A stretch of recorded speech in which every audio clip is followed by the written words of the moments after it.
Hey, I'm Jax, and today we're going to talk about why weak boundaries attract weak men, how you can set better boundaries in the future, and how you can start getting the love life you deserve. This is all in my newsletter, so if you prefer to read, you can go to that. But let's walk through this right now. I'm going to tell you something that most men are never, ever going to admit. We know when you don't have boundaries. We feel it, we test for it, and sometimes subconsciously, whether we know it or not, we are trying to poke and see exactly where that boundary is. And when we realize you'll say yes to everything, something shifts in our mind, and not in a good way. I've watched a lot of my friends do this. I've done this myself in my younger years, less mature years. A guy meets a woman who's beautiful, smart, amazing, interesting, brave. But then he realizes, oh, she'll orchestrate her entire schedule around me. She will accept last minute dates. She doesn't even need an official date. She'll come right over, and she'll tolerate this for weeks, months, heck, sometimes even years. And instead of him respecting her more, being like, wow, she's so easygoing, she's so chill, she's so low maintenance, she's a woman that really cares about me and like doesn't want to stress me out, he actually respects her less. And it's not fair, it's not right, but it is real. And weak boundaries don't make you more attractive. They actually make you easier to take for granted. And the men who take advantage of that were never going to give you what you deserved anyway. And if they were, because we never set that boundary, we will never know for sure, because boundaries can bring people closer to you. And we'll talk about this later. And why do men test your boundaries? Well, let me pull back the curtain on this and give you a better understanding. Is when a guy texts you last minute, when he goes days without reaching out to you, when he keeps things vague and undefined, and part of him is waiting to see what you'll do. Will she call me out? Will she walk away? Or will she just accept this? Oh, does she care that much about last minute dates? Oh, that doesn't even seem like she needs dates. And this isn't always malicious. Sometimes it's subconscious, but it's happening.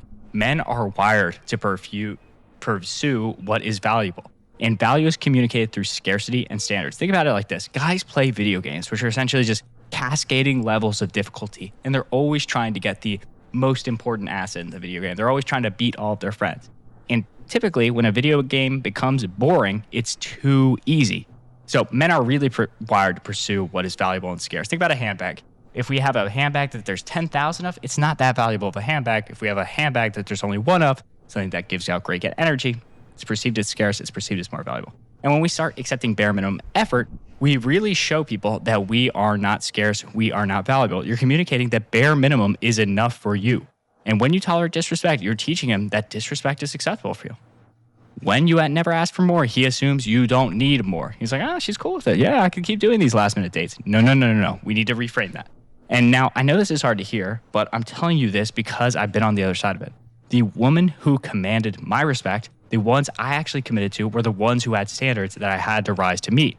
Not because they were playing games, not because they were cold or distant or acting bitchy. No. That is complete false. Because they knew their worth and they were not afraid to lose me if I couldn't see it too. So what does a boundary actually look like? Because I really think that book, Why Men Love, I already said the word here, Why Men Love Biatches, really set people back because they assume like, I just need to be meaner. Oh, I'm too nice. No, that's not exactly what it is. Because nice people, usually when we say somebody's too nice, we're saying they're a people pleaser. We're saying they do not have strong boundaries. So let's talk about what boundaries actually look like. And most of us gets this wrong. A boundary isn't being difficult. It's not about playing hard to get or making him jump through hoops or delaying intimacy for some arbitrary amount of dates. A boundary is simply clarity. It's communicating, this is what I need, this is what I'm available for, this is what I'm not, and then letting him decide if he can meet you there. And the right guy hears your needs, thinks, okay, I know what she needs, I can do that. And the wrong guy hears, needs, boundaries, I gotta run, too much work.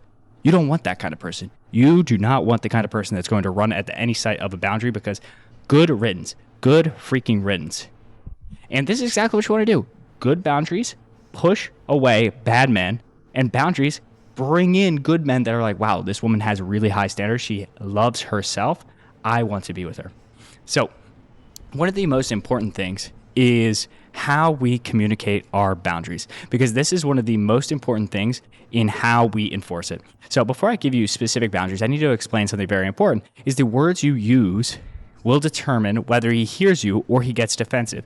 Just like this, you can say the same message in many different ways, and the present inside the let's imagine we had a present that had gift wrapping over. Some gift wrapping might be like ugly, decrepit. You're like, I don't know what's in there. But the present is still the same. So the core message is still the same, but it really matters how you deliver it. So let's talk about the words you will use to determine if he gets defensive or not. And when a man feels attacked, his walls really go up. He stops listening. He starts defending. So instead of him hearing what you have to say, he's thinking you're attacking him. He's like trying to do jujitsu on you. So the goal here is to communicate your needs in a way that invites him to meet you there, and not in a way that makes him feel like, oh, you're such a failure. Why do you always do this? So here are the 3 principles that I use behind every script that I use boundaries for. Number 1 is lead with how you feel, not with what he did wrong. Not, I hate it when you do X, Y, Z. And say, I feel excited when we plan ahead. Lands completely differently than you always text me last minute. You always text me last minute. It feels like a direct attack. Is I feel excited when we plan ahead. It feels like, oh, I understand now how to please her. I understand how to make her happy. The first one tells him what makes you happy, and the second one makes him feel like, oh, I screwed up. I'm bad at everything. Same message, totally different response. Principle 2, make a request, not a demand. Would you be open to? I'd love it if we could. Gives him room to say yes. And instead of something like, you need to, I'm not going to tolerate this, puts him on the defensive. And when we put people in a defensive posture, they're going to fight for their life. It is just the way humans work. And you want him to choose stepping up instead of feeling like he got forced and ultimatumed into a decision. Principle number 3 is you should always assume good intent unless their consistent behavior shows you otherwise that they should not be. Most men are not trying to hurt you. They're just not thinking. They really are absent-minded in a lot of this stuff. And when you approach the conversation, assuming that he wants to make you happy in the long run, but just needs direction, you're actually going to be way more willing to hear him, and he's going to be way more willing to hear you. These principles are the difference between really a boundary that brings you guys closer and a boundary that's going to start a freaking war.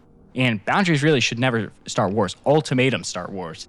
So let's talk about 3 boundaries that will transform your love life. Now, let me give you 3 specific examples with exact scripts that you can use. Boundary number 1, if you've watched my videos for a while, you know we're not a big fan of last minute plans on this channel. So let's talk about this one. I don't do last minute plans. Obviously, we wouldn't say it like that. So when a guy texts you at 8 p.m. asking to hang out that night, and you could drop everything and see him, but here's what he's registering, that you're like, oh, she's just waiting around the phone. Oh, she didn't have anything better to do. And truthfully, when a guy makes a last minute plan, it usually means the woman that he wanted to take out canceled. This is not always the case. Let's say you guys have been dating for a while. Fair enough. Maybe he expected to work that night and he didn't. Everything has nuance. But instead of saying, you always make last minute plans. You say, I'd love to see you, but I'm not free tonight. But I'd be so excited if we plan something for this weekend. What day works for you? Boom. Much easier. So you're saying, I don't do last minute plans, but in a nice way, let's schedule something for later this week. And notice what's happening. You're warm. You're expressing genuine interest. You're not punishing him for making you feel bad. You're just redirecting him to what works for you and giving him an easy way to step up and not attacking him directly. A serious man will hear that and be like, okay, she likes me. She just wants me to plan ahead. I can do that. Easy enough. A man who's just keeping you as an option will get frustrated, fade away, and will only send you last minute texts. Boundary number 2, I need actions, not words. This is for guys who says all the right things but never follow through. He says he misses you but doesn't make a plan. He says you're special but disappears for days. He talks about the future but won't define what you guys exactly are. His words and his actions do not ever align. Ladies, always believe his actions. In the one case you can believe his words is if he says, I'm not ready for a relationship, run away. Okay, so here's what to say. I really love hearing that you miss me. It makes me feel so good. I'd love to feel that, though, through spending more time together if we plan something for this week. You're not accusing him of lying. You're not saying his words are empty. You're receiving what he has said positively. He misses you. And then you're gently guiding him to the actions that will actually make you feel more connected. You're making it easy for him to follow through. And a man who's serious about you will hear you, make a plan, and actually reinvest in the relationship. A man who's not will just keep talking, will just keep trying to get you on last-minute dates. Either way, you've got your answer. Boundary number 3, I won't be an option. This is the hardest one, but it's the most important. If you're in a situationship, if you're the almost girlfriend, if you've been waiting for him for months to figure it out, you're being treated as an option, and you deserve to be a priority. Let me just repeat that. You, my love, you deserve to be a priority in somebody's life because there's somebody out there for you. I need you to manifest that energy this year. And here's what I want you to say is, I really loved getting to know you, but I'm feeling like I want something more, and I'm curious where you're at with us and what you're looking for. And then just stay silent. This is not an ultimatum.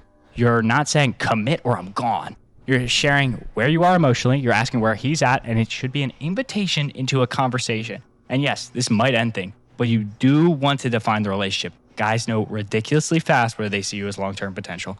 But if asking for clarity ends the relationship, trust me on this, my love, there was no real relationship there. You may have spent some amazing quality time together, but he did not see it as long-term. And ultimately, if you're watching this channel, I assume you want a healthy, long-term, committed relationship. And you just saved yourself months, heck, years of somebody who is never really going to meet you there. So let's talk about the mindset shift. So setting boundaries, it's not about controlling him. It's about respecting ourselves, about respecting yourself.